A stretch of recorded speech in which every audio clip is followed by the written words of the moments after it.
This is The Drive with Dale Lolley and Matt Williamson on your 24/7 home of the black and gold. SNR, Steelers Nation Radio.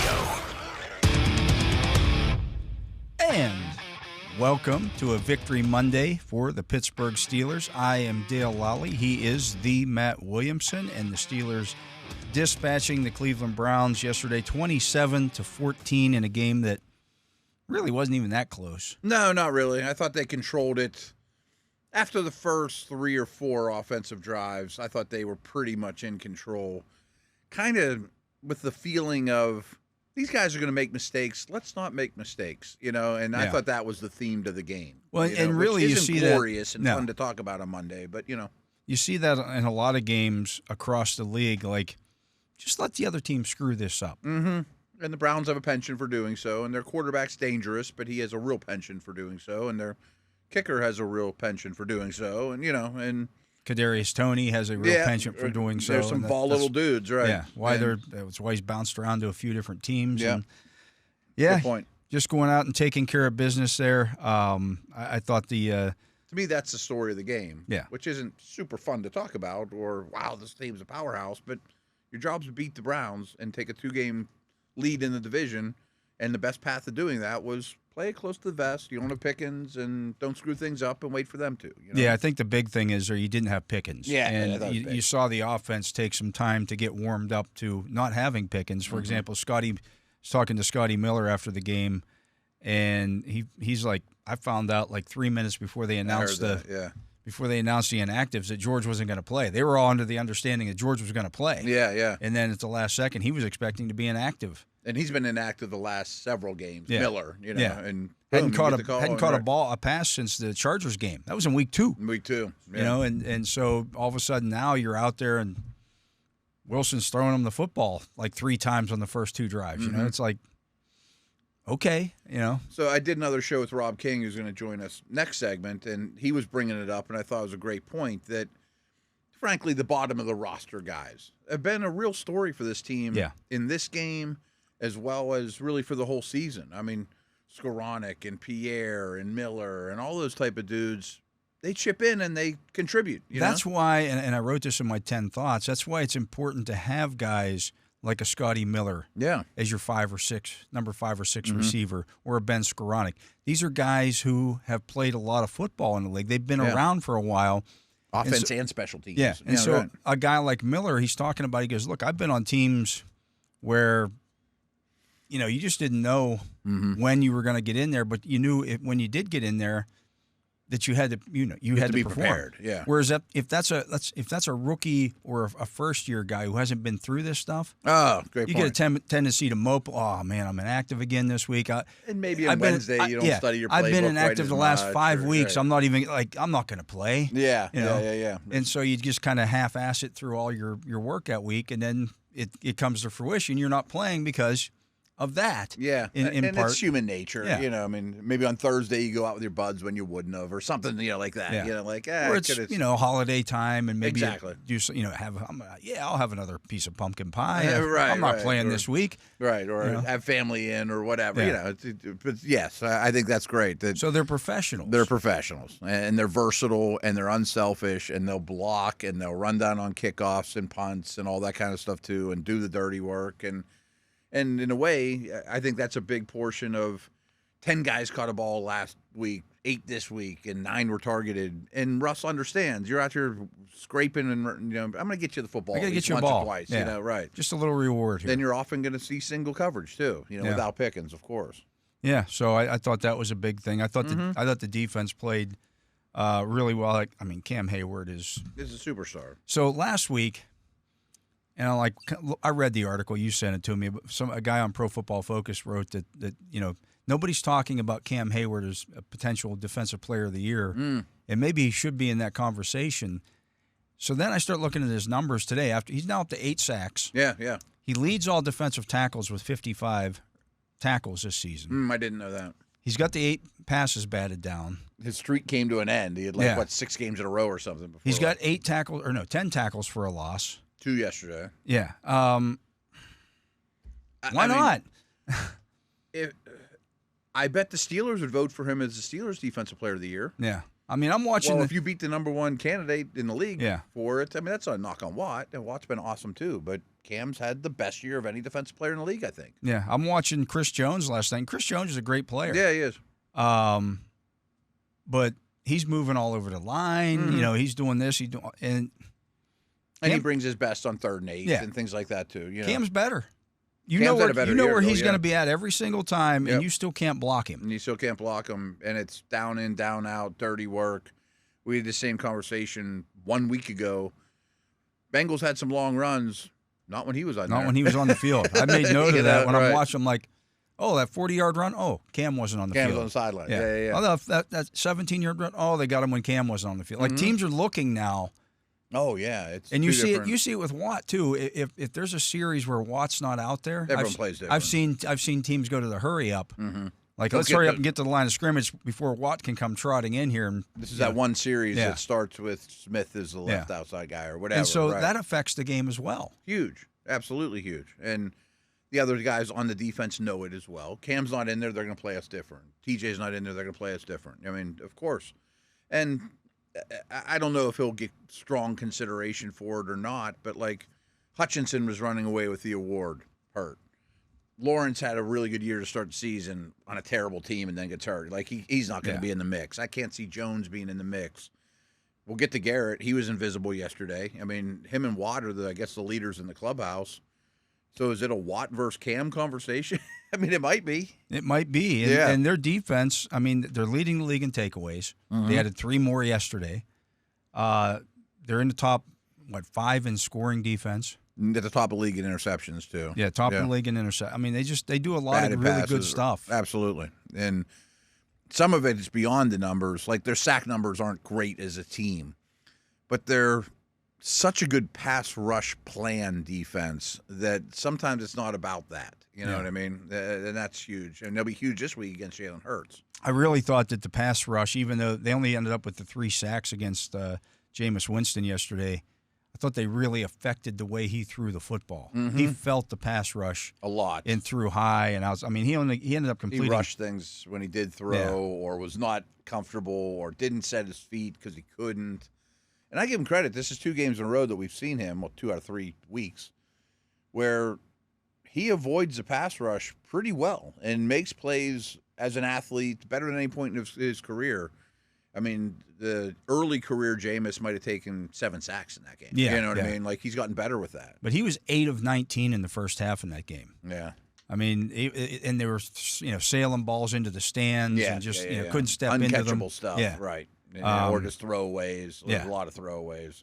They just get me out of just happy I didn't take a sack type of play. Right. Happy it's a 0-yard play. Yeah, they didn't protect the Chief all that well yesterday, too. No, they didn't. Chief didn't get the ball out in time like he was supposed to. No, and we were talking right before we hit record, too. Even the Browns' rushing stats are misleading because a lot of them were in the second half against prevent-type stuff when you're begging them to run. Yeah, please. We're up 20 points here, and you're still running the football. Yeah, we'll give you 6 every time you want it, So everyone knows I'm a big stat guy, but I thought the stat sheet didn't do the defense true, and maybe even on the offense too, because Steelers ran the ball well early in the game, and then against stack boxes late. They took the air out of the ball in the fourth quarter. Mm-hmm. I mean, Wilson only threw 10 passes in the second half of that game. Yeah, 2 of them were touchdowns. Right. But they threw 10 passes in the second half. Mm-hmm. Which used to be the norm around here, but without the touchdown. Yeah. Right. You know what I mean? Like when he is those throwing, were daggers. They were daggers. They were huge plays, right? And they were really good quarterbacking. I can't stress enough. I mean, to me, the biggest theme of the whole shebang was they basically turned the ball over 6 times. The Steelers turned it over once, and the Browns were terrible on third downs, and the Steelers knew it. Yeah. They knew it from the start. It was really don't screw it up. The opposite of what happened in Cleveland. Very much so. The Steelers turned it over twice on 4th down, missed a field goal. Mm-hmm. You turned it over. Terrible punt. Yeah. And Waitman was great in this game, too. Yeah. As was Boz, as always. The difference in that, that one was a 5-point game. Mm-hmm. You had a chance to win it at the end. The Steelers just said, no, we're going to. Right. And it comes down, we're better than you. Yeah, we're going to turn this into a blowout. If this isn't your day, we don't have to have our A-plus sharpest game, but we're not going to shoot ourselves in the foot, Yeah. And that was the big thing. I mean, I thought that was, didn't get to ask Wilson this, but it seemed like in some of those situations it was just like, hey, drop back. If it's not, just live to fight another day. Yeah, throw it away. Absolutely. Throw it where only your guy can catch it, and if it doesn't happen, it doesn't happen. We'll punt. I'm sure Tomlin stressed that all week. Don't turn the ball over. Yeah, and this guy will probably throw us a couple, and their kicker will probably miss one that he shouldn't, and we're the more talented team. You know, I'm not saying he tells the team that, but deep down he knows that's the path to victory. And it's not Thursday on a short week when all those things were going against you, you know, and you played your worst game of the year in that game, you know? Yeah. So how about – don't let Garrett go crazy, and they sure didn't, you know. Yeah. That was Wilson's the 73rd game in his career where he has thrown at least 2 touchdown passes I saw and that. no interceptions. The names he's with are bonkers. That tied Peyton time. Manning for 5th all-time doing that. Yeah, behind like Brady. Yeah. You know, I mean, they're all Hall of Famers. So it's Peyton Manning for 5th. Next up is Brett Favre with 74. You wouldn't have thought that about Favre necessarily. Is it 2 touchdowns without an interception? Yeah. You said? Okay. At least 2 touchdown passes and no interceptions. Yeah.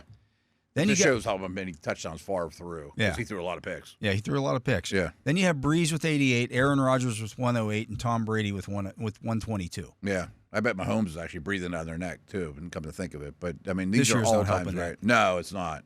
I mean, of course, Brady's at the top of that list for longevity, but he just tied Peyton Manning.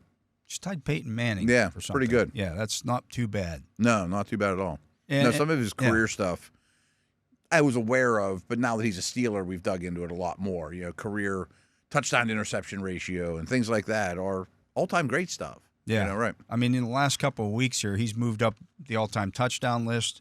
He's moved up the all-time yardage list. I think he's top 15 in both of those things now. I had somebody ask me today, do you think he's a Hall of Famer? I'm like, well, I thought it was trending the wrong direction there, but yeah, this is a strong case. He's showing that maybe it wasn't him, it was the situations that he was in. I don't know if you planned on talking about it. I don't think it's worth it, but you know, Bill Barnwell wrote a column today about teams that could be changing quarterbacks and blah blah blah blah blah. And I agreed with much of what he wrote, but nothing about the Steelers because his Bill conclusion is consistently wrong about the Steelers. He's too stats driven and doesn't understand the organization. And you know, his conclusion was they're going to have a veteran quarterback that's not currently on the roster. I'm like, I don't think that's the way it's going to go. Yeah, you know, like back to his Hall of Fame case. He's like, maybe they'll trade for Kirk Cousins. Like, really? You want to downgrade? You want to downgrade with Kirk Cousins? Right. You're trying to get worse? And older? Right, and get older. Right, exactly. And more expensive? And more expensive, and he's a shell of himself. Oh, he's awful. You could get him for nothing. Yeah, he's thrown, I think it's last 4 weeks, no touchdown passes, 8 interceptions. And a bunch of fumbles, too. Yeah, it's remarkable. Can't get out of his own way. And they're right. And his arm looks shot, too. I mean, because his legs are shot. Yeah. I mean, he generates all his power from his lower body, and he's not a natural arm thrower anyways. But back to the Steelers. They're in a much better place than the Falcons or Cousins. And Wilson's a much better player than Cousins right now. Yeah, so they open up a 2-game lead in the AFC North. It's huge. With 4 to play. Mm-hmm. And you play the Ravens in one of those games. If you let's say you go to Philadelphia this week and you lose. Okay. There'll be a dog there. You'll be a dog. Yeah. I haven't even looked to see what it is. I haven't either, but I'm sure they will. If you win in Baltimore next week, it's over. Yeah. I think if you win, no matter what happens the rest of the year, if you win in Baltimore, it's over. It's over. Yeah. And even just beating Cincy might be enough. Yeah. Because Baltimore, I don't know, is going to run the table. No, I don't know if they are either. They get the Chiefs, they got Houston. You know, looked at some of those, the simulation stuff that are out there, and there's a lot of different paths for the Steelers to win the division that could include, if you win this week, could also include even if you lose the next 2 games, you can still win the division. Yeah, with the Ravens winning. Well, the next 2 weeks. Yeah. Okay. Yeah. Because you've got the 2-game lead. Yeah, and you were saying this even last week too. Chiefs here on Christmas is not the most daunting task I've ever heard either. Everybody keeps trying to excuse what the Chiefs are doing here. Well, they're going to hit their, they're going to turn it up when the playoffs come around. They're going to do this. They're so much better. Maybe they're not. When somebody shows think they are what they are. Yeah, through 13 games, when they show you that they're living on the edge every single week. Yep. Maybe that's who they are. Oh, and maybe I definitely they think have that's gotten who they lucky are. a little bit. Yeah. Now, we can't talk out both sides of our mouth. I mean, Mahomes and Reed, Brady and That Belichick, helps. Ben and Yeah. Tomlin, they win one-score games But more that than has Joe nothing to average. do with Denver getting a field goal blocked. Oh, the that Raiders. has nothing to The do with the Raiders Raiders nonsense, right. snapping the football when they Right. shouldn't Right. have snapped it. They That has- definitely have gotten some bounces. I texted you last night when Matthew Wright is there, as soon as they get that first down and they're saying, "Oh, the game's over now. They're going to go out and kick the field goal." I'm like, look, I've seen a lot of Matthew Wright. Yeah, I'm rooting for him. Yeah, I'm right. rooting for the guy, Yeah. but I'm like, this is no gimme here. No, and then he's been on the street for a reason. Yeah, right. He right. bangs it off the goalpost, and it actually kind of falls through. If it's an inch to the left, Comes it back goes at the you other probably. way. Right. you know? Right. Yep. I mean, that's how they're living right now. Yeah. Yep. So they're not an unbeatable juggernaut. I mean, they And just I'd love aren't. to see them try to block the Steelers' edge rushers.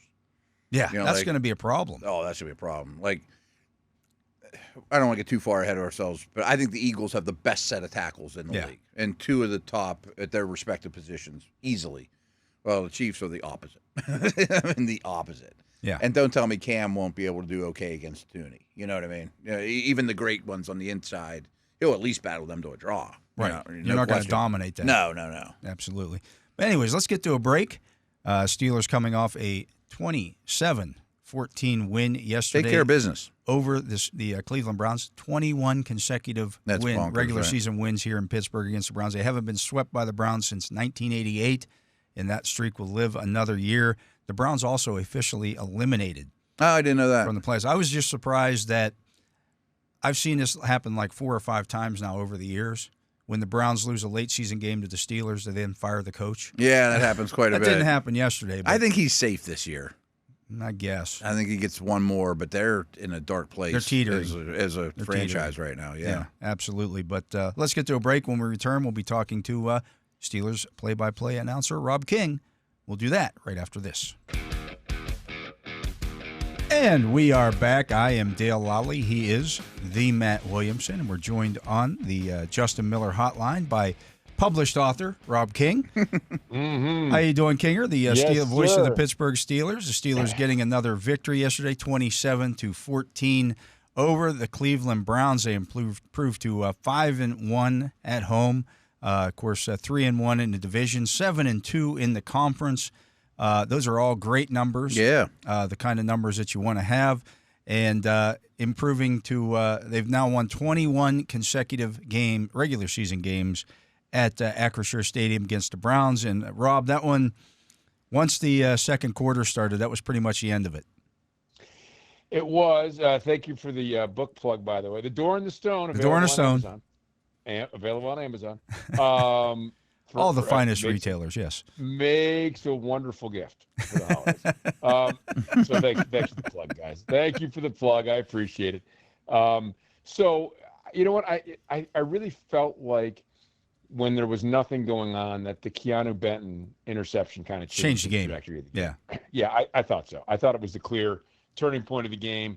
And, from there on, they were in control, but, they got some help along the way because the Browns are the Browns. A couple of missed field goals, a couple of interceptions. You mentioned that. Look, the Browns had a chance to do something they hadn't done in 33 years, and that 33 seasons, not years, because remember they weren't the Cleveland Browns for a little while. And that is sweep a season series against the Steelers after they won the first game up in Cleveland. Couldn't do it. You mentioned the 21 game, home winning streak during the regular season for the Steelers. The Browns they couldn't get out of their own way, and the Steelers let them. The Steelers let them do a pratfall, and they played. Russell Wilson made smart decisions with the ball. When there wasn't something there, he threw it away. It looked disjointed, but rather than forcing something down the field on a 3rd and 6, and fans groaning and where's the rhythm on the offense, just throw it away. We'll find a way. We're the better team, and they found a way, and they were the better team. So I've yet to watch the All-22, but you had a different vantage point than me. I watched from TV like most of our listeners. What did you think the absence of Pickens meant? I mean, more man coverage, less rolling coverages a certain direction, stacking the box. And do you think the Steelers took a minute or two to adjust? I think that all those things were part of it. And I think Cleveland and other teams dare the Steelers to run. The Steelers, it feels to me, Matt, and you have the statistics on this, It feels to me that they see a lot of heavy boxes now. I am, as I've mentioned to you guys before, I watch the game differently now. It's up to me to watch the ball. It's up to Wolf to watch kind of what else is going on around the ball. So my guess is I thought they really stacked the box as well. It felt that way. Yeah. It felt that way, and then, and I think other teams have done that, and it also felt like guys weren't open because I felt like Russell Wilson had enough time to get back, take a look, and then maybe 1, 2, and then nobody's open. Now I've got pressure coming, and I got to get rid of the ball. So and he was a little more willing to run yesterday. Without seeing, like you said, a different replay of it, a different angle of it. My guess is that was happening because guys weren't open. It felt there's, you take your snap, you look, boom, boom, and now you're throwing the ball away. There's usually not time for boom, boom, boom. You have a chance to take a couple of looks and then, get out of there running the ball or throw the ball away and understand that, you are the better team and you will find a way to win this game. And to piggyback off that, though, I think he realized, my guys aren't Swan and Stallworth and Pickens. I mean, they're struggling to get open against good secondary. But as the game goes on, they're still single covered, whether it's Scotty Miller or Mike Williams or whoever. I'm going to throw them open. Now, I'm going to give them a chance one-on-one. Trust my guys. Yeah, he made some good throws. I mean, when you are, and I think Scotty Miller, look, he's played a couple games and just made really good contributions, catching the ball. Suddenly now he's a gunner and he's a holder in Indianapolis. Just a nice football player to have on your team and be available when you need to press him into service. But I don't think the prototypical guy that you're running up the sideline with and throwing him an over-the-shoulder fade. Yeah, fades to your not a one-for-one replacement for Pickens. Fades to your 5'8" guys don't necessarily aren't how you want to live. Right. When you're throwing an over-the-shoulder throw, you want that shoulder to be a little higher off the ground. Maybe a little broader too. And which is not to say that Scotty Miller didn't do some really valuable things for that team. He did. But yes, I think Pickens was missed. And guys, we know this. Like, when you have to take a look at the Bengals, for example, right? You have to guard Jamar Chase. Okay, that's a problem. And it's a bigger problem because you also have T. Higgins, which then becomes a bigger problem because you have Chase Brown out of the backfield and then Gesicki. And most teams run out of personnel to cover guys that are that good. So you're going to get mismatches somewhere else. Well, when you have a fine secondary like the Browns do, and you don't have to roll your coverage one way or the other, that's an advantage for a team like that. So, I think there's, Pickens is out there. You want to go one-on-one? Well, that's at your peril. So, and, I think the team's guarding the Bengals, right? Defending the Bengals. They have to worry about Jamar Chase, but man, oh man, you worry about him too much. Now you got Higgins. So I think that, and everybody has their role and their place that they fit in best on a team. Just because a guy isn't a number one doesn't mean he's not a good football player. There aren't a lot of ones walking around on the planet. There aren't a lot of franchise quarterbacks running around on the planet. So that's no slight to anybody. That's just kind of the way things are. Mm-hmm. One thing that I thought was a positive out of all that yesterday, Rob, is that they were able to get Mike Williams involved a little bit more. And, people have been I can't tell you how many times I've been asked about that. When are they going to start throwing the ball to Mike Williams? I'm like, it's been 4 games. Let's not, he's not like he's not out there because that was one thing. Why isn't Mike Williams out there? Well, he played 70 snaps in 4 games, and he barely played the first game that he was with the team. So, he was playing about 20 snaps a game.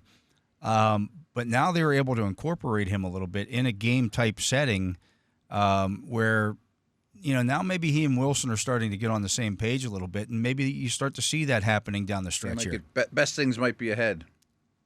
Yeah, I think that's entirely possible.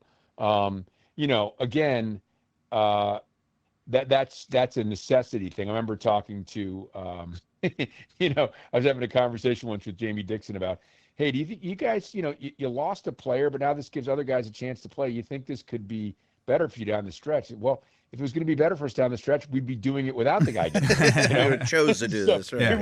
We wouldn't need him to get hurt to be able to make that move. They're coaching out there too. So I do think, though, that sometimes, necessity is the mother of invention, and you got to get guys out there, and hopefully that will, in fact, pay off for all parties and make them, again, more difficult to defend. If you feel like, look, this is our advantage, this is where we can go. Yes, you've got George Pickens, but look, Calvin Austin has been making plays for this team. Freiermuth's been making plays.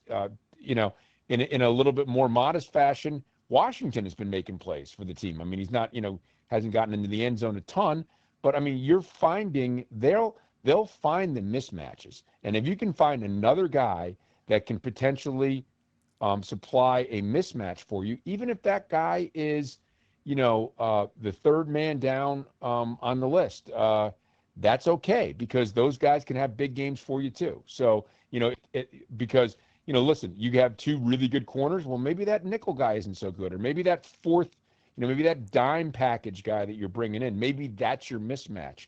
And the deeper you are, the more capability you have of exploiting whatever mismatch is presented to you. And I also think, for future opponents, if you're going to roll coverage, you're going to roll the safety over top of George Pickens, which most teams are going to do. Mm-hmm. Your second cornerback, who's one-on-one with Mike Williams on the other side, he better have some pretty good size to him. I say, better not be a 5'9" dude. Yeah, right? Or he's going to get dunked on. Mm-hmm. That's right. And then. Okay, so now maybe that happens, and now maybe another team. Hey, listen, their best dime package is with the safety, and we're gonna put that safety over by Calvin Austin. Well, good luck, man. So like I said, the deeper that you go with your talent, the more capabilities you have of exploiting the other team.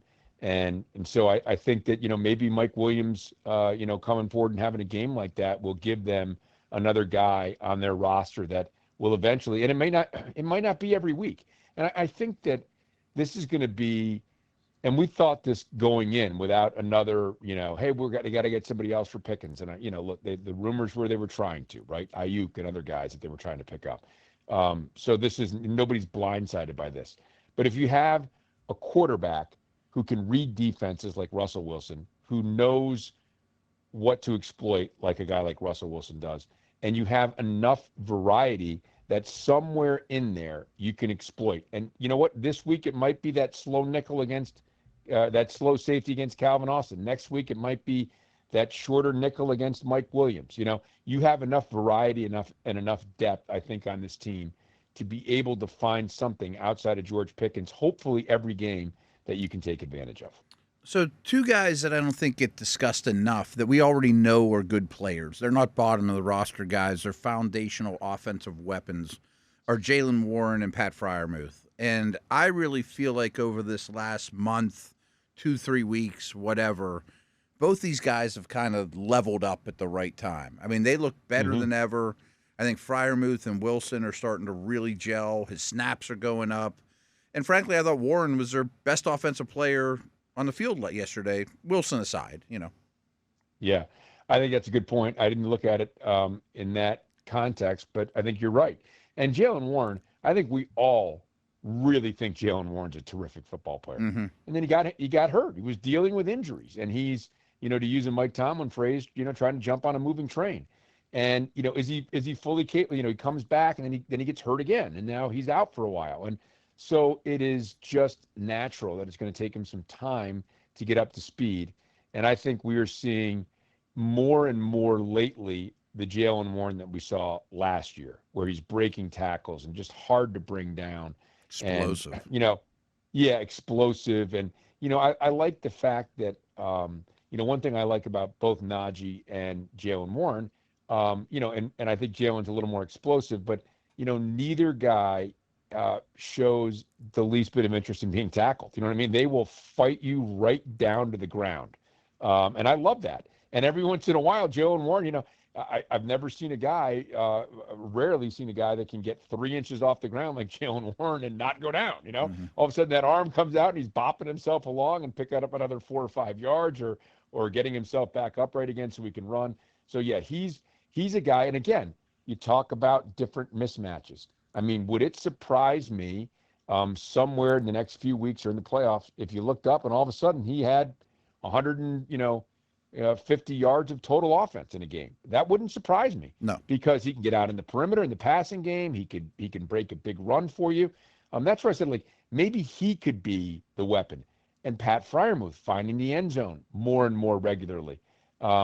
He's a guy that teams have to account for. So again, I think there are a wide variety of good football players that the Steelers, Arthur Smith, Mike Tomlin, Russell Wilson have at their disposal to be able to utilize in a way. And like I said, I don't think outside of Pickens, I think it's going to be a different hero every week kind of thing.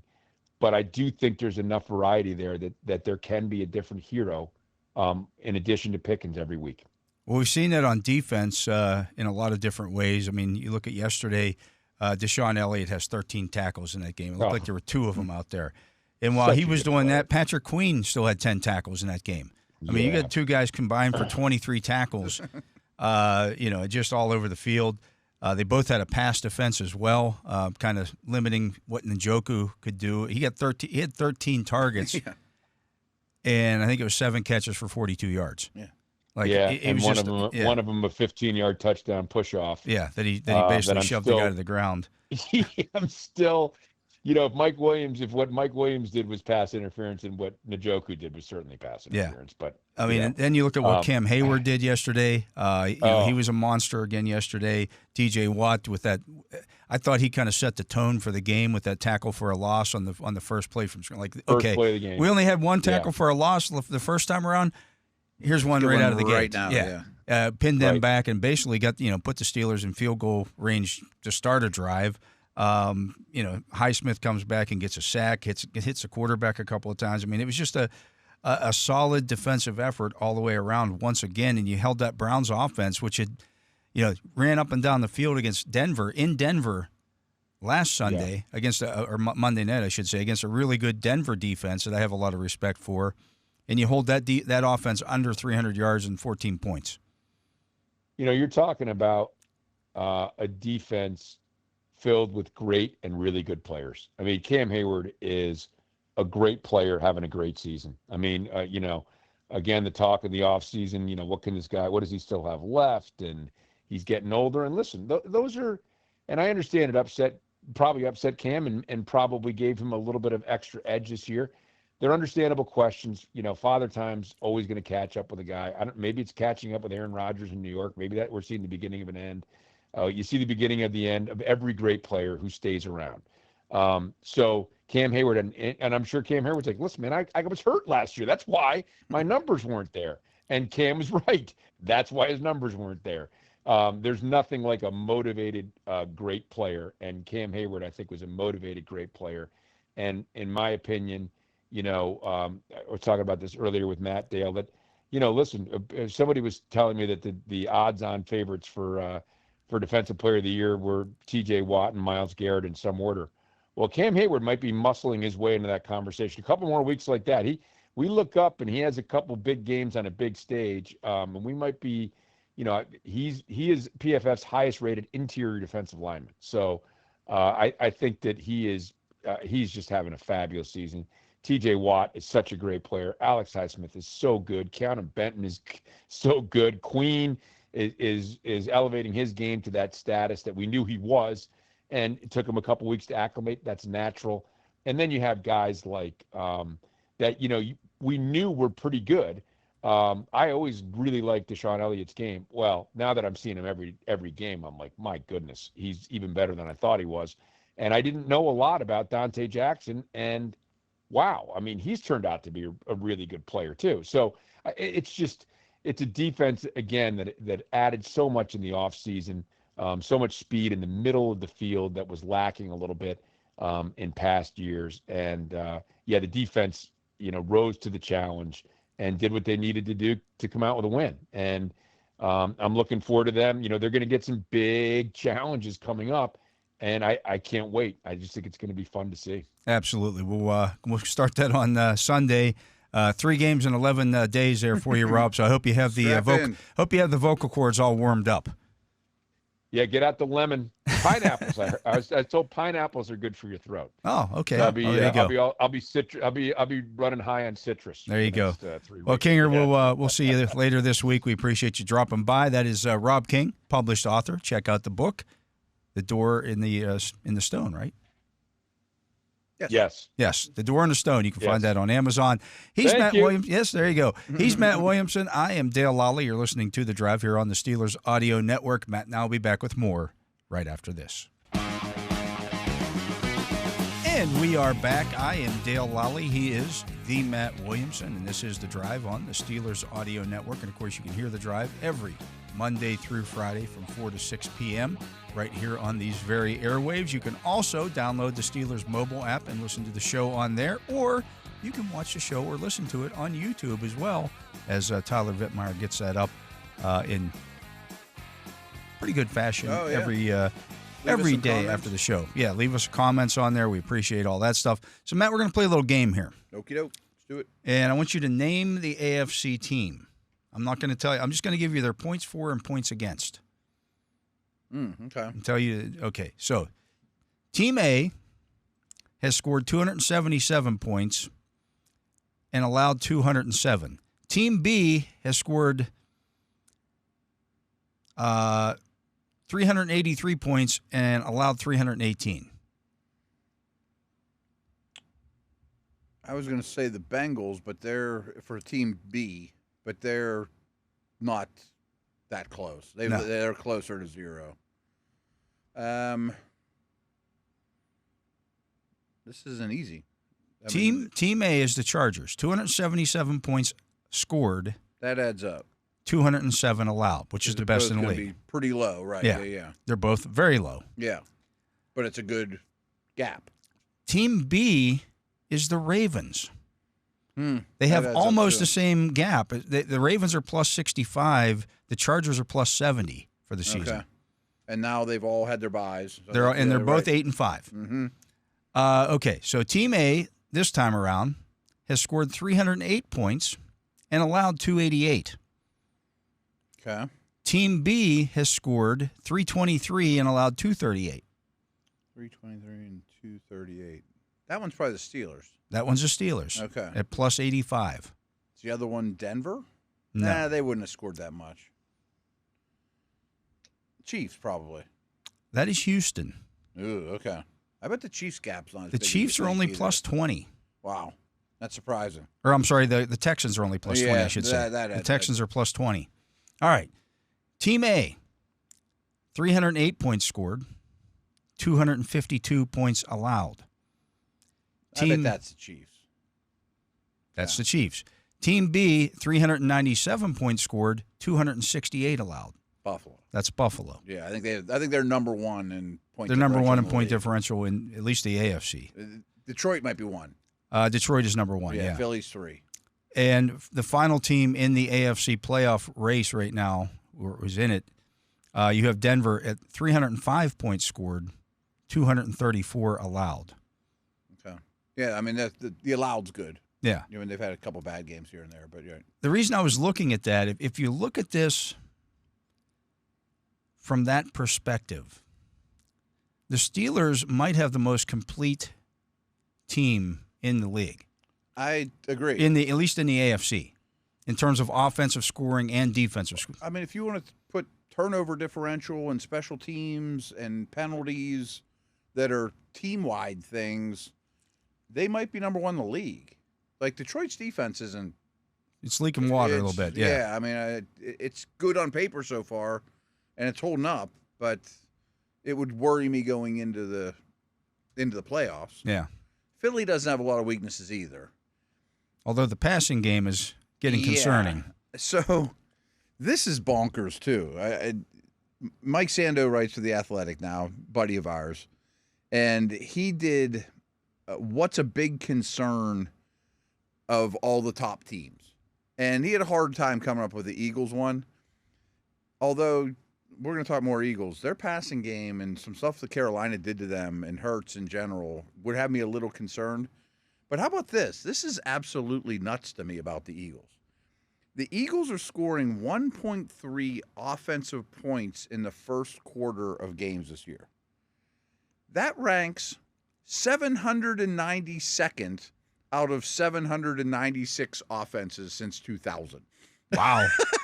I mean, like, that's unbelievable. I mean, I didn't realize that they were that slow as starters on offense. I'm watching yesterday's game. I'm at the Steelers game. The Eagles are playing Carolina.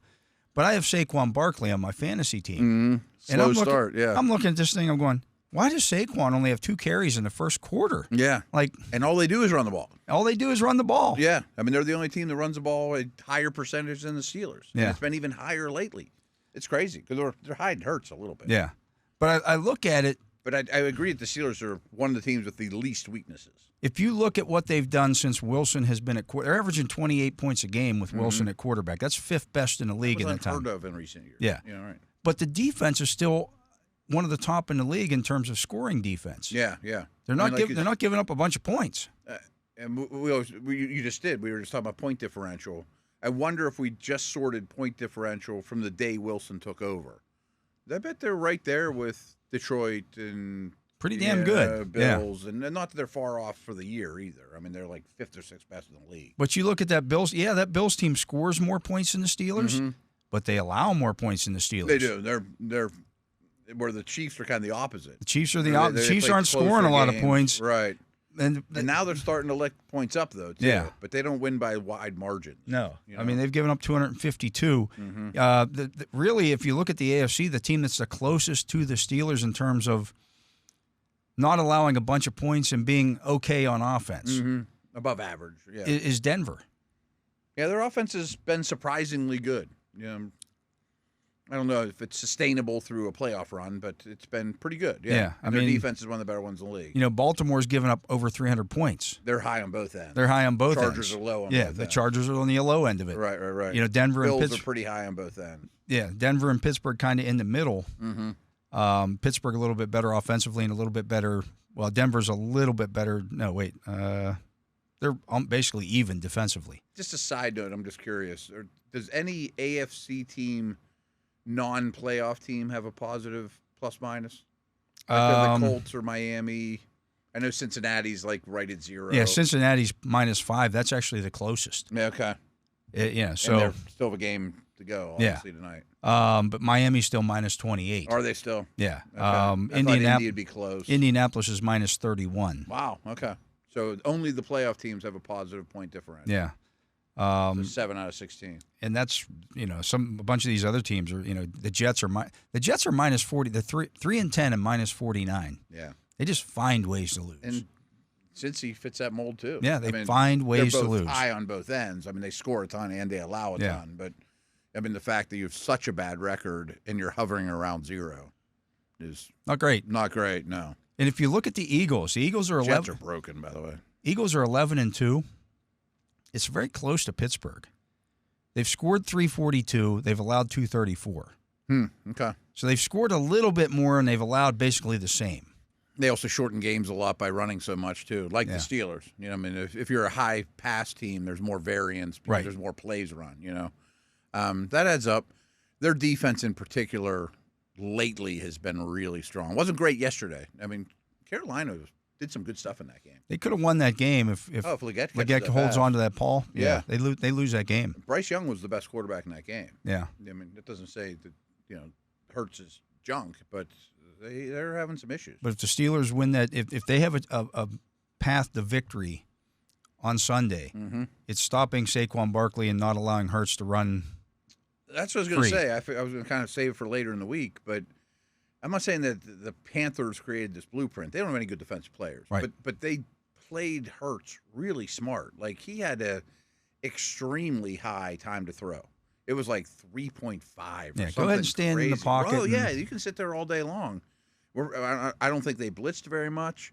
They dedicated themselves to stopping Saquon. And, okay, your outside receivers are really scary, but we just want you in the pocket because you don't do good things late in downs, Yeah. So And the Steelers are way better equipped to do that than the Panthers. yeah, their guys will actually get home if you give them 3.5 seconds. Exactly, right. Yeah. I mean, you might have a 3-man rush that gets home after a while, or 4-man, Yeah. without question, or at least disturb them. Yeah, I just thought that was interesting with the point differentials and the kind of if you start looking at the grand scheme of things in the AFC, it's like We have enough games to go off of, and everybody's had their bye. Teams are who they are at this point. Yeah, pretty much. People keep talking about the Chiefs. Well, they're getting by, and they're going to turn it on in the playoffs. And maybe this is who they are. Oh, I think this is who they are. Yeah. I mean, like a team like the Niners might turn it on. Probably too little, too late. Yeah, the Miami's Dolphins, starting to turn it on, but until they get to a cold weather game this weekend in it Denver. might be the end of the road here. But at least they're showing their true colors now. That doesn't mean you can get in.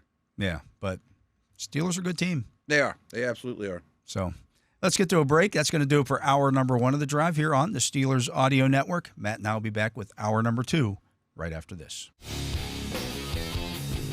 And welcome back. I am Dale Lolley. He is the Matt Williamson, and this is the drive on Steelers Audio Network. And Matt, our DFS lineup, it looks like it's going to finish in the money again this week.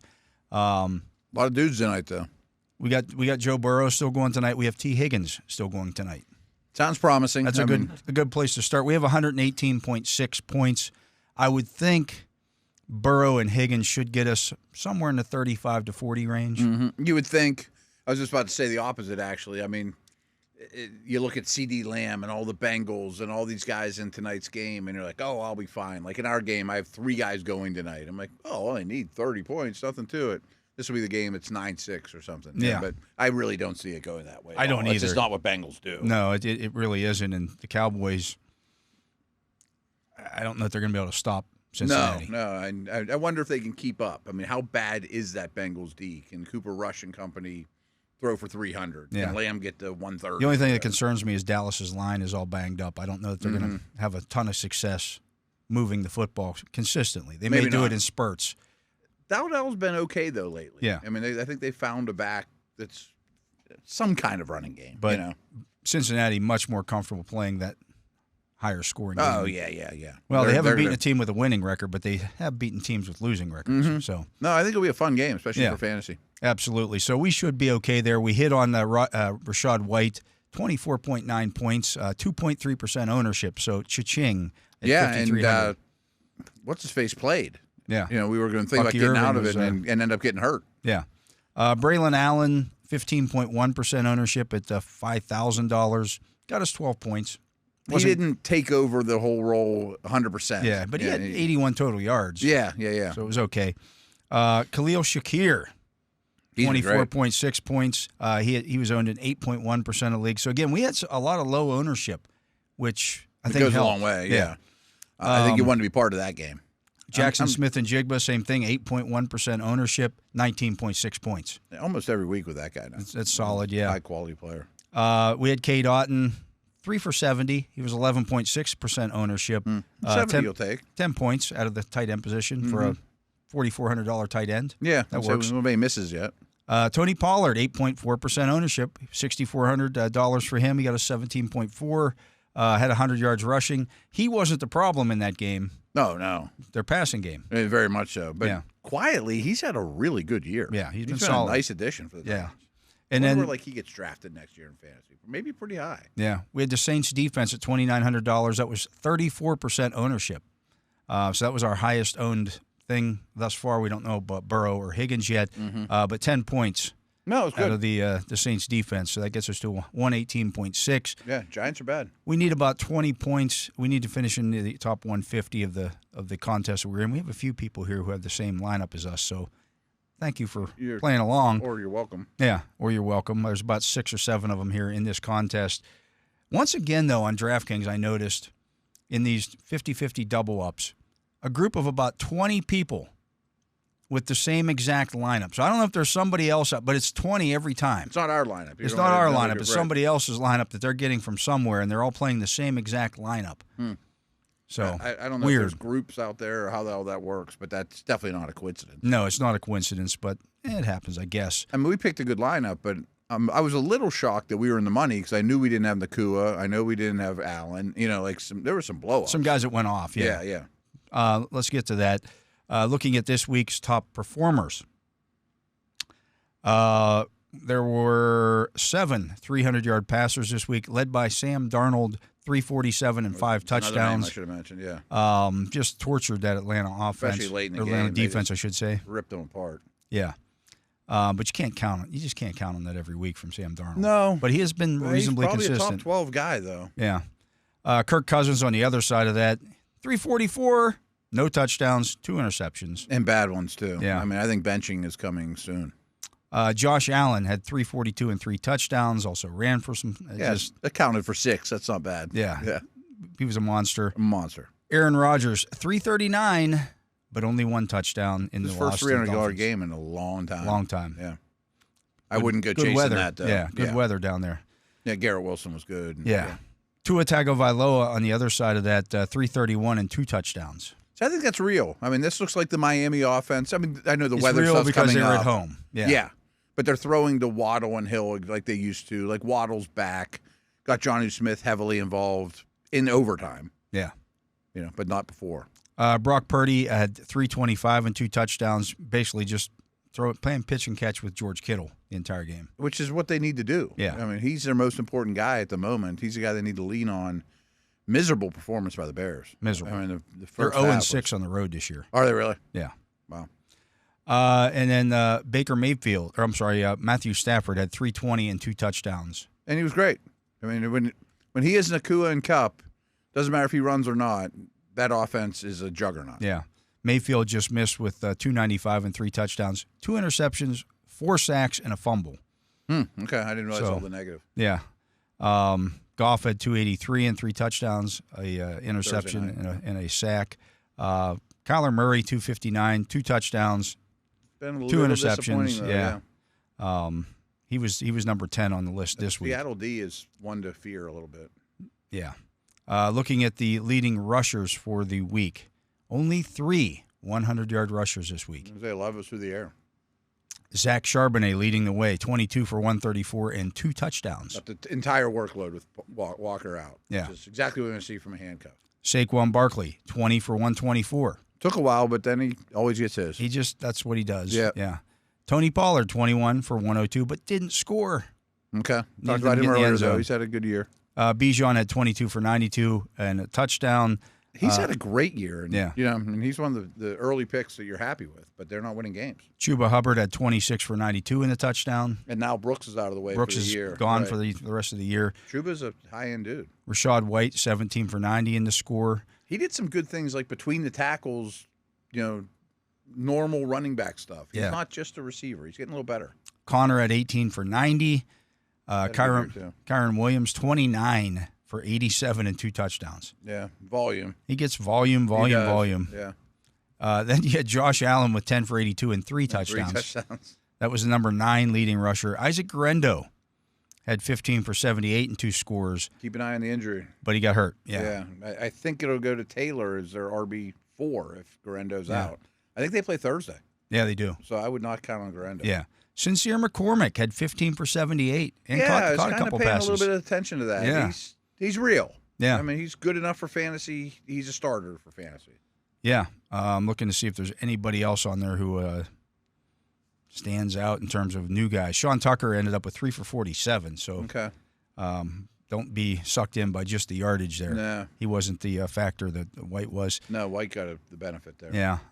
Mentioned Braylon Allen, 11 for 43. They also gave it to Isaiah Davis, 10 for 40, and a touchdown. It was pretty much a split one, but Allen's better. Yeah. Unfortunately, Davis got the score, got the touchdown.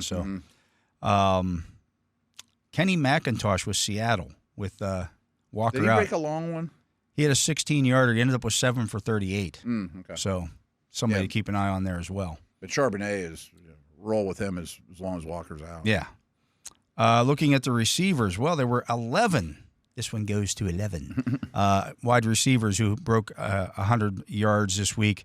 Puka Nacua leading the way with 12 for 162 and a touchdown. He looked really good doing it. He got some carries, too. And really good game. Kittle, 6 for 151. Didn't score, but 6 for 151. I mean, like with the O'Connell injury, Kittle might be tight end 1, 2, 3, something like that. They're saying O'Connell's okay.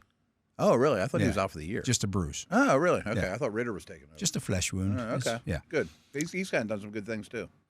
Darnell Mooney had 6 for 142. Had a good year. Yeah. Didn't know if he was going to play. Relevant. Yeah. Jordan Addison, 8 for 133 and 3 touchdowns. Yeah, blew up. Jefferson did, too. Yeah. I mean, I know you don't love Jordan Addison, but the volume is there. Yeah, I mean, he's in a good situation, that's for sure. And they've been using him a lot lately. Jefferson's numbers have been down. Not that I'm worried at all about him, but, I mean, Addison, is he a wide receiver, too? Yeah. Yeah, I would say. It's a good offense. Maybe some hit and miss, but. Yeah, a little bit hit and miss. Justin Jefferson did have 7 for 132 and 2 touchdowns after going almost the entire first half with 1 catch. And he's gone quite a while on a touchdown drought. Yeah, did you see after he scored, he kind of pointed to the heavens like, finally. Just be patient with those great players. Yeah. Tyreek had 10 for 115 and a touchdown. Yeah, I'm buying in. Garrett Wilson, I'm not because they're playing Denver next week. I just mean the offense. Good luck with that. Right. Garrett Wilson, 7 for 114, but did not score. Christian Watson had 4 for 114, did not score. Devontae Adams, 9 for 109 and a touchdown.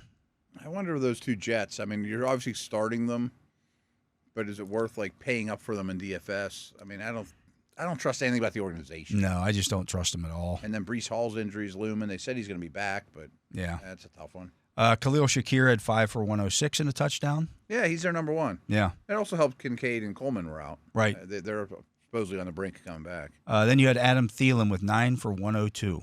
I've sold him short. I mean, he should be in every fantasy league, and you should start him every week, too. That's a good passing game, and he's the most trustworthy guy. He just gets the ball. He might be a wide receiver, too, for fantasy. Yeah. He's legit.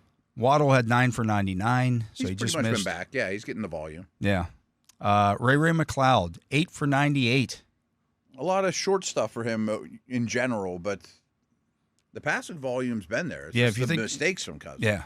Amari Cooper had 6 for 95, so that's positive to see. Yeah, and his snaps were way up, too. He benefited quite a bit. Cooper Kupp was 5 for 92 and a touchdown, which was a ridiculous touchdown. Yeah. I mean, part of a really good passing game. Juan Jennings. Kittle didn't catch the touchdowns. Juan Jennings did. He had 7 for 90 and 2 scores. He's better than Debo. Yeah. I mean, for fantasy. Brian Thomas had 8 for 86. That's probably his cap, though. I mean, but he's Mac Jones kind of doing it every week, though. He's really good. Yeah. Jackson Smith and Jigba had 5 for 82. He's also doing it every Jamison Williams did it again, 5 for 80.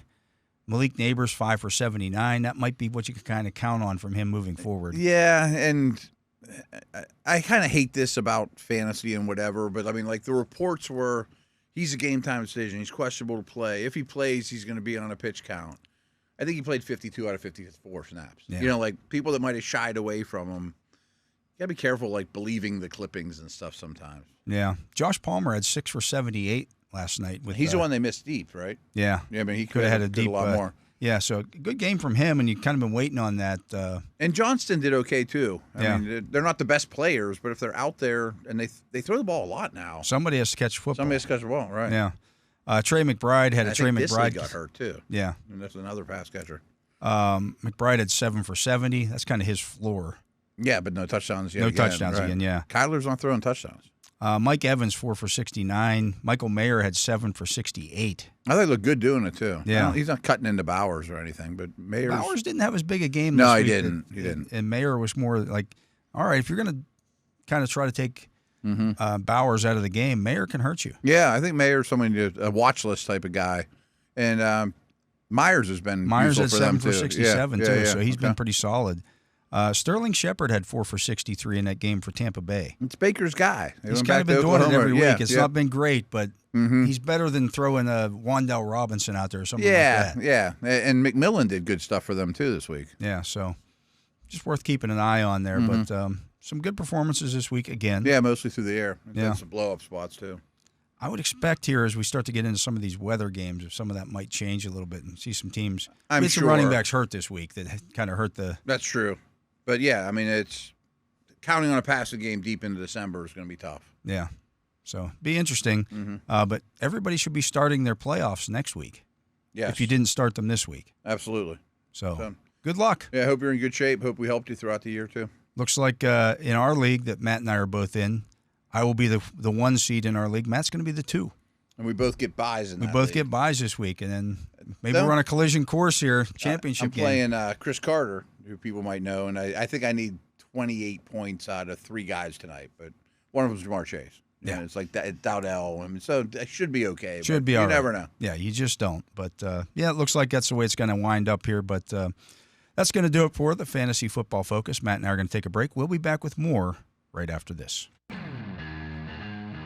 And welcome back. I am Dale Lolley. He is the Matt Williamson. And, Matt, getting back to talking about Sunday's game, the offense got off to a slow start. Yeah. And I think a large portion of that was because you planned on having George Pickens out there. Yeah, I'm sure. I mean, that was kind of a true last-minute situation. Yeah. I mean, I know he didn't practice late in the week, but I think they thought he was going to play. They thought he was going to go, and it was still too sore to go.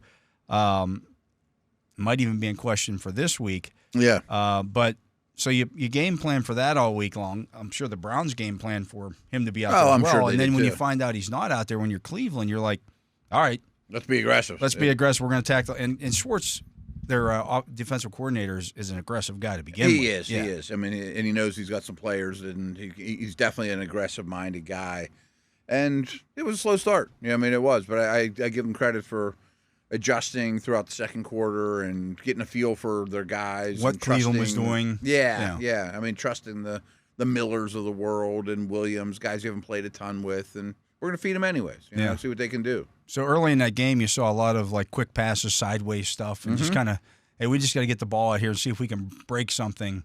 And that wasn't working, and then they kind of adjusted from there. Yeah, and I can't remember if I mentioned it on this show or the one I did right before, but the Cincinnati game was Russell Wilson's quickest time to throw as a Steeler. Yeah. This one was quicker. Right. So that's 2 weeks in a row, and I think that was partially a Myles Garrett thing, but partially, well, we don't have the deep threats anymore. We're gonna play a little bit different. You know, like the Bengals one, it was, well, if you're not going to cover our running backs 5 yards down the field, we're going to sling it to them and get the ball out quick, and great. Yeah. This one, I think they kind of game planned to do it. There was people were text or tweeting at me. I do some texting or tweeting during the game. Mm-hmm. Where are all the throws to the middle of the field they had last week? I'm like, are you watching what's going on here? Cleveland has 9 guys in the box. Yeah. Like you're not going to throw Crowded. there, Right? Because that's where all the guys are. That's where all their defensive players are, right there. Yeah, and the Bengals, frankly, just had a bad game plan too. Like they just vacated that area of the field too. So take it. They didn't want to give up the deep ball, Mm-hmm. and so everybody was, Yeah. at the snap of the ball was going 20 yards deep, whereas Cleveland was going, all right, you don't have Pickens out here. We're going to attack the line of scrimmage. Absolutely, and it worked. For a while. But I also think it speaks to Wilson's experience and professionalism. That okay, now I know what your strategy is. Maybe I don't have my number one horse to throw to, but I'm still going to attack the weaknesses of your defense. No matter what, no matter who I have, I still know where to go with the football. Yeah. How you draw up the play versus these defenses. And eventually you start hitting. I thought and they didn't have to be super aggressive, nor did they want to be. I thought the touchdown throw to Jefferson was actually a very well orchestrated plan because Wilson had gotten out of the pocket a couple times and ran. Yeah. And as you mentioned, he was more apt to run. Yeah, run this as soon game. as he rolled to his right, the Browns immediately collapsed. Yeah. Like he was going to run with the ball, and Jefferson standing back there by himself at the goal line. My hunch is he had that. He set that up for that reason. I don't think he was trying to run. They went hurry up in that situation, and like that. Okay, we're gonna hurry up to the line of scrimmage here, and boom. Again, everybody's on the same page and knew exactly what they were going to do there, and he was wide open. Yeah, and you mentioned hurry up. Like they don't do a ton of it, but you'll see him change tempos and change cadence and just being in really control of the situation the whole time. And again, I think he could have, if the goal was Russ, throw for as many yards as you possibly can, there would have been more, you know, but the goal was, we don't mind punting here and there, right. Especially once the game kind of, as you mentioned, like late in the second quarter when you had a pretty good feel for where things were going and had them kind of where you wanted them. And I think they also knew after, watching watching the first series for the Browns offensively, Yeah. this wasn't going to be Jameis's day. No. He did some good things, but as you mentioned to start the show, they rattled him. I mean, there was a lot of plays where he just had to struggle to throw it away, you know, or, timing and rhythm wasn't great. And, feeding Njoku like crazy again, but not with a lot of success. And I thought his accuracy wasn't as good in this game as it was 2 weeks ago, for sure. And frankly, the D-line just disturbs stuff. I mean, they're a disturbing group. Much better, yeah. Yeah. And then, you throw that pick to Benton, it's got to be disheartening. You know what I mean? Like the nose tackle just picked me off. And then a screen. Yeah, it's funny. After the game, Benton was asked, well, how did you read screen, or how did you know that was going to be a screener? He goes, well, usually the offensive lineman in front of me will try to block me, and if he doesn't, it must be a screen. Must be a screen. They want me to get upfield. So then you just start trying to, okay, where are those guys going? Follow the blockers, and you'll find that there's only going to be one eligible there. Right, and he had a really good game overall. And we were talking about this earlier in the show that Cam Hayward's at the top of the league in terms of swats at the line of scrimmage. Benton's right behind him. He's getting really good at that stuff too. Ball skills and getting his hands on the football right at the line of scrimmage. I mean, it's not an easy skill. Yeah, we'll see how recognition and timing. Ogunjobi was the only other injury coming out of that game with a bit of a groin. Okay. He came back in the second quarter after leaving earlier in the second quarter, and then they shut him down at halftime. I think they kind of felt like, okay, we're They'll in push control it here. Yeah, they got some big games ahead that we're going to need you type of deal. But they also have Montrevious Adams waiting in the wings too. Yeah, I think he's probably ready to go. Probably if needed. ready to go. Yeah. Yeah, and you mentioned off the air, Jackson. He had back spasms, right? Yeah, that was back spasms. So that's not a big deal. A problem. So again, coming out of these things reasonably healthy. Yeah, the Pickens thing's obviously one to monitor. Yeah. I mean, it came out today that he's not a sure bet to go next week. I thought he was going to play in this one, but they're going to need him in Philly. Yeah, no, they definitely will if they're going to try to win that one, and they will try to win that one. They're going to try to win that one. Yeah. Just looking at the overall seeding here in the AFC, Kansas City still number 1 at 12-1. Mm-hmm. They're going to be tough to catch now. Buffalo number 2 at 10-3. So same record, but they win the tiebreakers. They win the tiebreakers based on strength of victory. Yeah. Which earlier in the season was very good. It's been hurting for the Steelers lately because teams like the Falcons can't win anymore. These teams, some of these teams they beat early in the season, like they went from having a victory over 5 teams with winning records or who are playoff qualifiers at the time to now 4 because the Falcons are no longer in that group because they've lost 3 in a row. Several in a row, yeah. So it's a weird thing to root for, folks, but you want the Falcons, you want the Colts, that Colts wouldn't matter because you lost them. Right. But, I mean, some of the teams that you beat. Denver, the Chargers. Even the Browns. The Browns you don't to win want the a couple. Ravens to win, but you want the Ravens. You want the Browns to win a couple, yeah. I mean, you want the Bengals, for example, to win tonight. To win tonight because it's not going to hurt you. That helps you. It helps you. It helps you against Buffalo for the tiebreakers. So, yeah. I mean, I don't think that – I'd be shocked if the Steelers end with 3 losses. I mean, they got a tough stretch here. But the Bills go to Detroit. Yeah. I mean, so the Bills aren't going to – I don't know if they – based on what I saw yesterday against the Rams, I don't think they win a shootout against the Lions.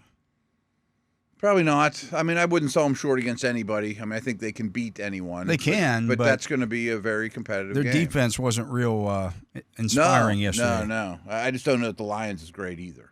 But I think Detroit's. But I think there's more losses on the horizon for Buffalo too. I think Detroit's offense is better than the Rams. I do too. I think it's probably the best more offense diverse in the league. Yeah, and they run the ball. And we talked about Kyron Williams had 29 carries for 80 yards. Like Detroit will have more than 80 yards rushing against. Yes, 100%, and they'll stay dedicated to it, etc. So I don't know. I don't think either the Bills or the Steelers will end up with 3 losses. So you're fighting the Ravens for the division. But you got a 2-game lead. Now, if you lose there, it could close pretty quick. But you really now to be conscious of the Bills. If you get that 2 seed, that'd be great. Yeah. I mean, if you play the Bills in the AFC Championship, I don't want to go there. Right. I mean, that's what that basically comes down to. So right now, Houston remains the 4 seed. Sure. And will. Yeah. Baltimore, based on the Chargers' loss, now moves up ahead of the Chargers for the 6 seed and Denver for the 7 seed because they beat both of those teams. Okay. So that's what you're looking at right now. Baltimore had a good week. Yeah. Sitting there doing nothing. Doing nothing except for the Steelers winning. Right. Because now you're 2 full games Now you're 2 behind. full games behind. And the Steelers picked up another AFC North win. And the Ravens don't have a cakewalk schedule either. No. I mean, they got Houston, and, Yeah, what they have left is the Giants this week. Well, they should win that. I would think they win that one going away. It's in New York, though. Mm-hmm. Then they get the Steelers. Yeah, not an easy game. At the Texans on the short week. That's the other Christmas Day game. Yes. And that's very losable. Yeah. And then they play the Browns in the final week of the season. Let's not forget, the Browns beat them 29-24, and that was Winston's first start. Yeah, and the Browns aren't easy to play against. I mean, I don't think they're a cakewalk team by any stretch. Winston gets hot, and you start blowing coverages, and you start missing field goals. That's a losable game. We already saw that. Yeah. I don't know where the Browns will be mentally in Week 18, and I think that's true for the Bengals as well, the Steelers' opponent. But you're also a lot of players playing for jobs too. Right. I mean, it's no one's taking it easy. And as much as the Browns wanted to sweep the Steelers, and they did, they're going to want to sweep the Ravens. Oh, yeah. I mean, that's a feather in your cap for sure. Same type of deal. Yeah, so that's something to keep an eye on. But the Ravens have another loss in them, if not I think so. 2. Yeah. Yeah, I think they lose one of those 2 games to the Steelers or Texans. Yeah, I do too. I think they'll steamroll the Giants. But yeah. So, I mean, that's where you're at with that. So, if you can hand them the loss. What's the rest of the Bills' schedule look like? I know Detroit's looming, but then it gets a little. I think it's pretty cake. The rest of I think they're divisional games that aren't difficult. They got the Lions in Detroit. Then they play the Patriots at home, the Jets at home, and then they're at the Patriots again. No, I was thinking Miami might be in there, not the Patriots twice. No, they've played the Miami twice, and they swept them, I believe. Yeah, they swept the I mean, Dolphins. who knows? But chances are they end up with 4 losses. Yeah. I mean, that sounds reasonable. Kansas City still has. Mm-hmm. They just have a 2-game lead now. They got a 2-game lead, but the Steelers get them head-to-head. And the Bills already beat them too, so Yeah. they don't. Their tiebreakers could be bad for them. They're at Cleveland this week. They probably win, but I wouldn't say it's a slam dunk. Then they get the Texans. Right. On the short week. They do that. Then they're at Pittsburgh and at Denver. Okay. I assume Denver will have something to play for. Might be 6 versus 7 or 5 versus 6 or something like that. Might be just, hey, we want to beat the Chiefs. Yeah. I don't know if the Chiefs will have anything to play for in Week 18. But would you want to rest your guys for 2 weeks? If the Steelers beat them, as I expect on Christmas, yeah, they'll have something to play for, potentially. Yeah. And Houston could beat them. Houston could beat them. They're not playing well. No. I also kind of expect Houston to figure some things out on their bye. Yeah. Yeah, and I worry that Baltimore, too. These late buys could be pretty helpful for achy bones. I mean, those teams had to play 12 games in a row. I mean, I'm sure they're very happy about a late bye. Yeah. The teams that have been eliminated, the Raiders, now 2-11. They have the worst. They had the first overall pick. They had the first overall pick. Because Jacksonville won. Yeah. New England 3-10, Tennessee 3-10, the Jets 3-10, Jacksonville 3-10, Cleveland 3-10. It's the haves and the have-nots. Mm-hmm. I mean, the teams. I think the Browns are the best team of that group. I guess maybe the Jets. Yeah. Some of the garbage teams, though. The Jets' strength of victory is 359. Cleveland's strength of victory is 538. Yeah, they have some good wins at least. Yeah. Beat the Steelers, beat the Ravens. The rest of it's slop. But, yeah, those teams losing is not helping the Steelers. For example, the Raiders going 2-11. Right. You want those teams to win. Yeah. Like, that seems goofy, but you want the Raiders to win out. The Raiders play Atlanta this week. I mean, they're going to be a dog against everybody. Yeah. But they could win that game. We'll see. Yeah. Over in the NFC, Detroit has clinched at 12-1. Philadelphia is 11-2. So they're going to be close to clinching. They've clinched. Oh, they're in a playoff. Yeah. Seattle is the 3 seed right now at 8-5. Playing well. I mean, that division's really interesting, and that win was massive for them. Arizona's the one that took it in the chin yesterday. Tampa Bay now the 4 seed at 7-6 because I think they'll win the tied. division. Looks like it. Yeah. They get some tough games coming up, actually. It's tougher than Atlanta's, I think. Yeah. They have at the Chargers, at the Cowboys, The Panthers at home. That's no pushover anymore. Panthers can play with. And then the Saints at home. Okay. So. Yeah, I mean, they lose head-to-heads with Atlanta, though. Right. They can't finish. I think Atlanta's got a real easy schedule. Yeah, Atlanta, well, they've had an easy schedule, and they've kind of. Well, you said the Raiders this week. Right now, they're the 9 seed at 6 and 7, because you have Minnesota. There's the 5 seed at 11 and 2. I don't know how they keep doing it, but they do. Green Bay is 9 and 4. They're the 6, and the Commanders at 8 and 5 are the 7 seed. The Rams, right there at 7 and 6. I say the Rams aren't dead, and I'm not sure the Niners are dead either. The Niners are dead. Are they eliminated? No, but they're the 11th spot right now. Oh, are they really that? They got to low? climb over a bunch of teams because right now they are 4 and 5 in the conference. Ooh, that's worse than I thought. Yeah, 1 and 3 in their division, so they lose a tiebreaker to the Cardinals. They must have to win out then. Basically. Yeah. They're kind of like the Dolphins. Atlanta's schedule the rest of the way is at the Raiders, then they get the Giants, at the Commanders, and then the Panthers. That could be 2 and 2. 2 and 2 won't get it done. Yeah, 2 and 2 won't get it done. They need to go at least 3 and 1. I would think. So, would you consider benching Cousins? It's a rough time to do it in a playoff stretch. I'd ride it out. Yeah. Until you're completely eliminated. Mm-hmm. I mean, which might be never. Yeah, I mean, they're probably maybe. Down to the but end. if that's the case, then you made the right decision because you're not eliminated. Yeah. The thing we don't know is what's it look like in the building? What's Penix look like in practice? That's the thing. Et cetera, You barely played in the preseason. Right, which was a mistake. I didn't understand that at all. I didn't get it either at the time, and I still don't get it. But, no. That's where things stand as we sit here today. We're going to take another break. He is the Matt Williamson. I am Dale Lolley. You're listening to The Drive here on the Steelers Audio Network. Matt and I will be back to finish up the show right after this. And welcome back. I am Dale Lolley. He is the Matt Williamson, and it is, this is The Drive on the Steelers Audio Network.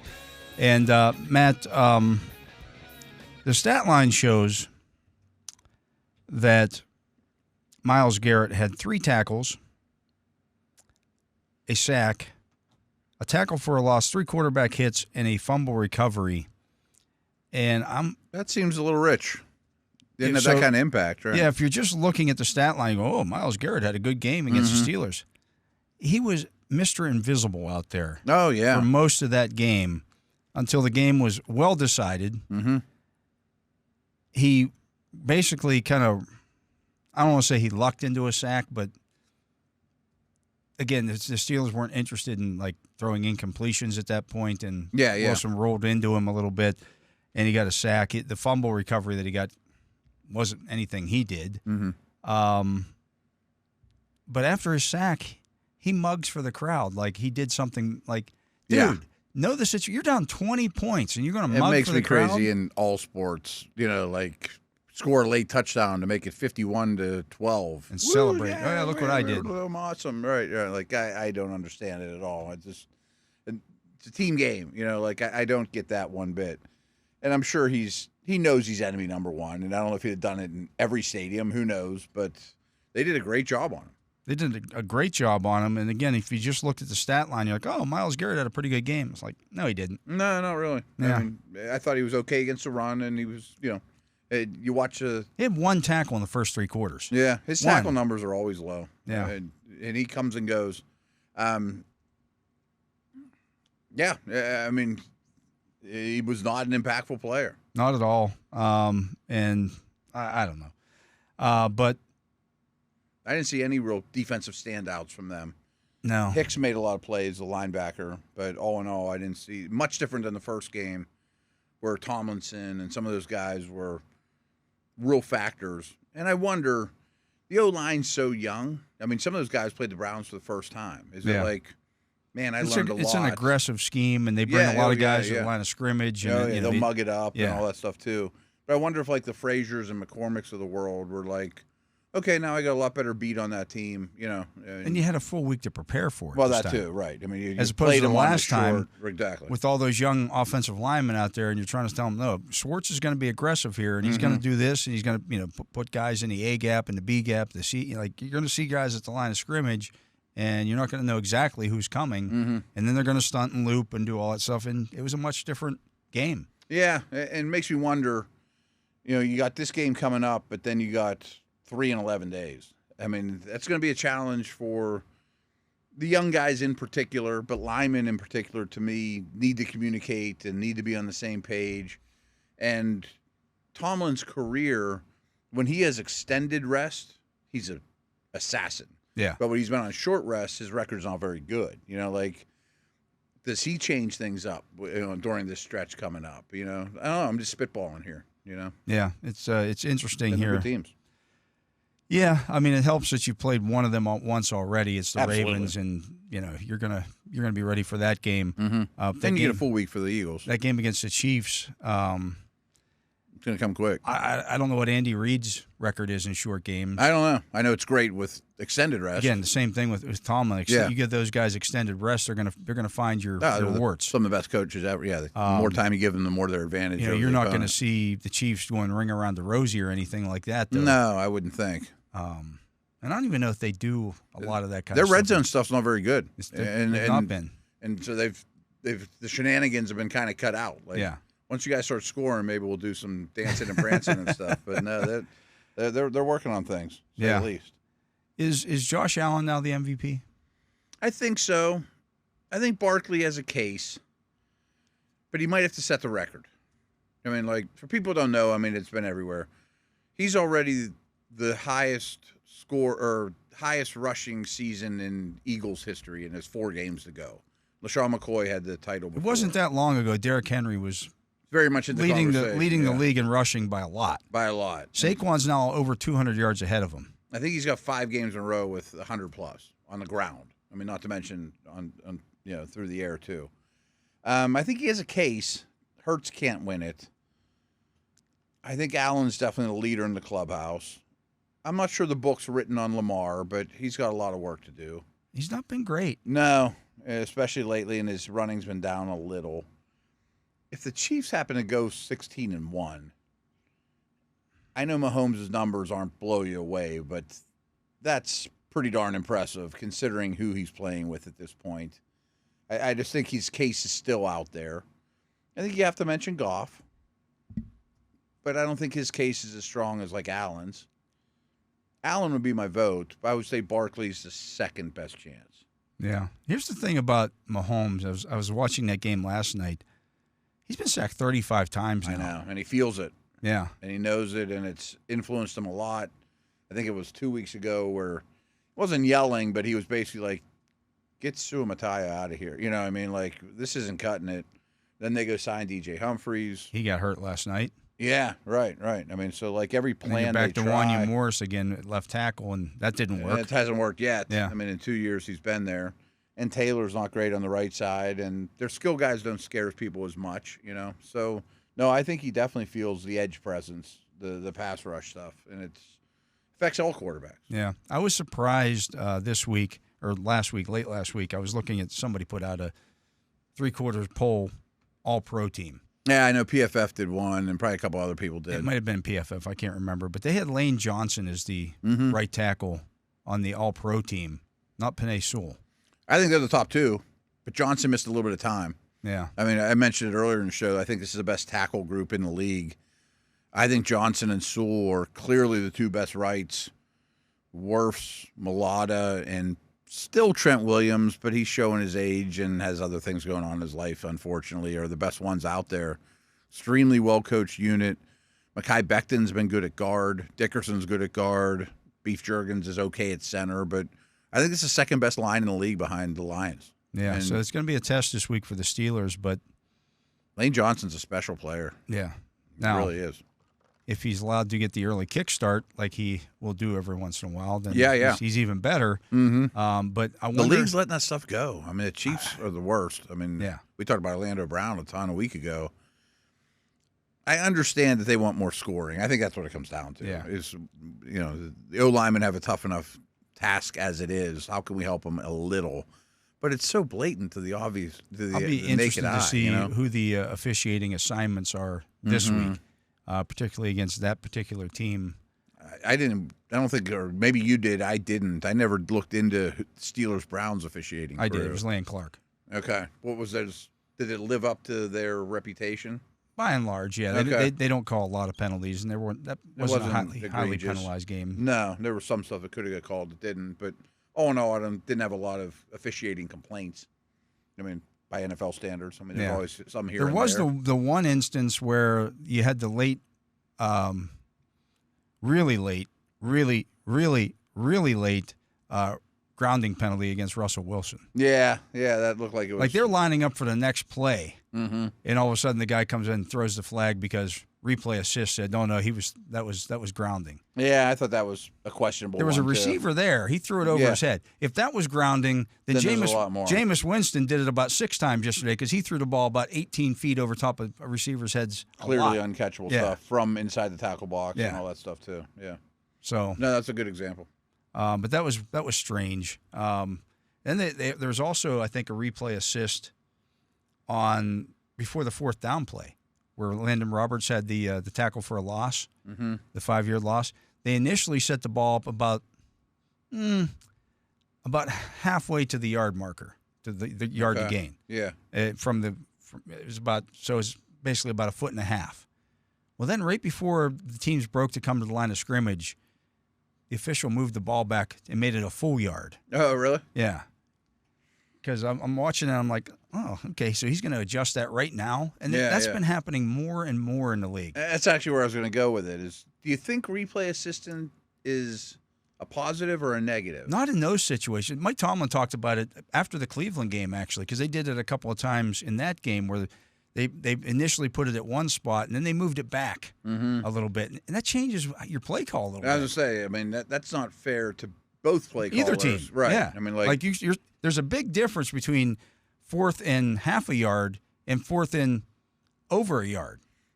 And maybe it doesn't apply to the Eagles, but I was thinking they're the best example. Like, we're tush pushing, but now it's a little too far to tush push. Now it's 1.5 yards. It was marked before. It was a half a yard. I don't know what their magic here? number is. Yeah. It's probably further than most teams, but that is a big deal. Or what personnel groupings are in the game. Right. Yeah, maybe I'm going shotgun, and I'm not bringing all the jumbos in. I don't know. Yeah, the tush push is something that's going to be a big topic this week. Obviously, it is. It's really hard to stop. I kind of wish you couldn't. I wouldn't mind changing the rule that you can't aid a ball carrier in any way. I don't love that you can push somebody that has the ball. I don't mind a quarterback. The quarterback sneak's been in the game forever. Yeah. That's a different plan. Sneak all the time. Yeah, but you used to not be allowed to push the guy one way or the other. Right. Like growing up, if the lineman came in and pushed a running back over the line or over the goal line. The thing that I don't understand is when they're calling a play dead in some of these situations. There was this instance yesterday where Jaylen Warren is running, and all of a sudden everybody's around him, and then the pile keeps moving. It's happened to Najee a few times, of course. But they had blown it dead. Like, well, you're not doing that at the goal line. No, just because there's a huge scrum, you're fighting, and right. Last year, the tush push was a bigger conversation because it was new and it was undefeated basically, and not every team was trying it. But I thought it was going to lead to injuries. I mean, I know Hurts is a big, strong guy, but would you really want a tight end jam it running into his back? Into my back where I really don't have control of my body and I'm trying to fall forward, and it just seems like you could be really vulnerable. Yeah, some of those situations. No one's gotten hurt that I know of, but some of those situations with the quarterbacks in particular, when they do the sneak in those situations, you see the initial drive stopped. Yeah. And then somebody comes running in and pushes smashes into you like it. If it stopped, it stopped. Mm-hmm. Like if it stopped at midfield on a running back, then why is it not stopped in those situations? Yeah, that's a good point. Good point. It does need it. It's definitely a competition committee thing to talk about. Yeah. Yeah. I'd like to see that done away with. Those again, you see linemen come running in and smash the guy. Right. That's not. How long does the defense have to hold up? Right. Like to your point. Yeah. I don't know. I do think replay assistant has been a good thing overall. I know it can be frustrating. They just need to be quicker. I'd say I bet it's better next year and the year after. It'll be a little cleaner. Quicker. Yeah, because sometimes they don't explain it well either. That's the other thing. I mean, some of the announcers on the games too don't know you don't what know. You're talking about. And if the announcers don't know, how do you expect the coaches to know what's going on? I know. It's got to be tough on the coaches. Tomlin talked about that in some of those situations. Like he couldn't in Cleveland. He couldn't hear the officials' explanation because they were having problems with the mics because of the weather. Yeah. And so now all of a sudden you're moving the ball and like. Tell me what's going on here. Yeah, tell me what's going on here. That's why there were some of those instances where they're rushing guys on and off on some fourth down stuff because it wasn't immediately. Like, do the coaches know when replay assistance is even happening? I think it's just in the ear of the Again, officials, I'm watching right? that yesterday, and the guy moves the ball back a full yard almost, and there was no explanation. He just did it. Yeah. I mean, like, Tomlin and Stefanski aren't any more clued in than me or you. No, right? if I hadn't been watching, I'm like, I wouldn't have noticed that. I mean, they don't run over and explain it to them. Or, No. Yeah. So It's a little goofy at the moment. yeah, absolutely. But you know what else is goofy? You. Thank you. It's goofy that this show is coming to an end. Yep. We keep talking Bring it about on this now. stuff for hours. I'm sure Matt and I will be texting back and forth tonight as we watch Bengals and Cowboys. That just should be entertaining, though. Yeah, absolutely. But we want the Bengals to win. Yeah. I mean, That helps the Steelers. a little bit, yeah. A little bit. So, anyways, for my partner, Matt Williamson, for Justin Miller here on site running the Justin Miller hotline and the soundboard here for us to make sure we get out on the air, and for Tyler Vittmeyer making sure our video gets out there on YouTube, I am Dale Lolley. We thank you for listening to this edition of The Drive on the Steelers Audio Network. Steelers football happens here. The Pittsburgh Steelers Audio Network.